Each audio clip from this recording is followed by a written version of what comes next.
Hi, my name is Travis. I am the service manager here at Laser Technologies. And today we wanted to address some of the questions we've been getting about disinfecting of the products.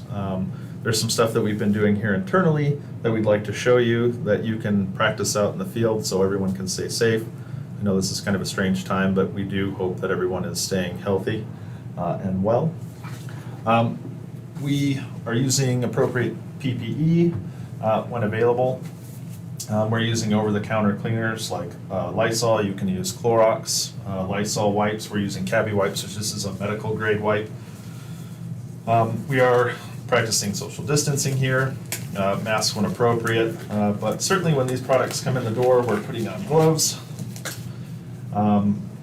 and spraying down the cases first and foremost.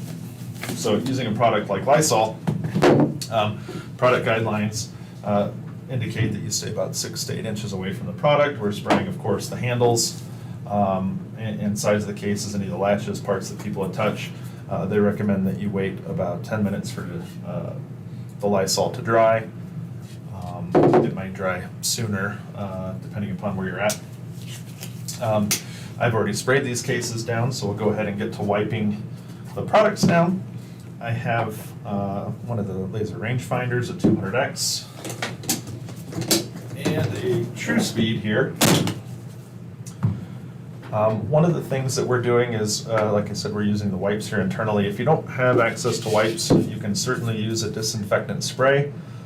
Make sure that you're spraying it on something like a microfiber cloth first, and then wiping the product down. You want to try and avoid spraying the products directly. But with the wipes, we're paying special attention certainly to the buttons. So you want to wipe those down, then you want to wipe down the grips, and then the eyepiece. And you can wipe down the rest of the unit or anywhere else that you think the user is touching. Certainly with the eyepieces and the lenses, you can wipe them down. The over-the-counter disinfecting products aren't going to affect them, but if you want to clean the lenses, you want to make sure that you're following the guidelines that are in the user manuals. They're usually going to call it like a lens cleaner, a microfiber cloth for those, or lens wipe. Now with the speed guns, they do have the rechargeable batteries or the battery tubes. You want to make sure that you wipe those down if those are being swapped out. Certainly make sure the unit is off and try and avoid contact with the pins. But just the tube and any of the parts that you think someone will touch. And certainly the grips, any of the release levers, and of course the buttons, and then any other part of the unit you think might come in contact with the user, of course the trigger, and then you can certainly wipe down the sides of the unit.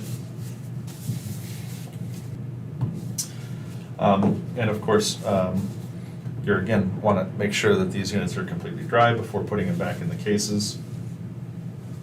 And then after you're done, of course, we're going to remove our gloves, make sure that we're washing our hands appropriately, following CDC guidelines, sing your favorite song, or using any of the hand sanitizer products or anything like that. And doing this between shifts, or if you're getting ready to send the product to us, we appreciate it. We are doing it when it's here, but certainly doing anything we can at this time to stay safe. Again, we hope you're all staying safe and everyone as well. And if you have any questions or need anything, certainly give us a call, let us know. We appreciate you. Thanks.